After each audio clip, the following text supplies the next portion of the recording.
后来到底爱偌万呢？200米的巷仔是画18个万字。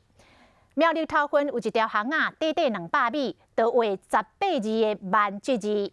在地人经体讲，行这条路袂输咧18万烧送同款。当地乡亲讲，因为逐工上下班的时间经过这条巷仔的车真多，有的是驶足紧的，3不5时就会出车祸。加画一寡万字，会当提醒驾驶驶较慢咧。但是有机车的驾驶讲，这落雨天，这字真会害机车来触冷，颠倒危险。开车我入去巷仔，大路上看到几啊万的字，这2、3、4、5、6、7、8、9，一小段路就有9个万。下一段路有4个万，所来咧路细调去，阁看到万啊，连续5个万，短短200多公尺，竟然有18个万。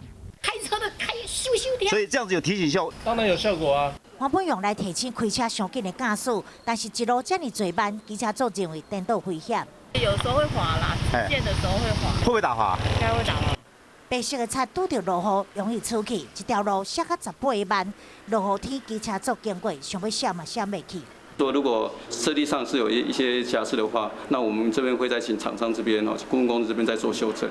这条路伫苗栗头份，公所讲才拄啊铺好点啊架，也未验收，而且厂商修正，因为规条路这个万字坐甲像跳针同款，一直出现，若是纠正过头去，也阁有可能发生意外，造成事故。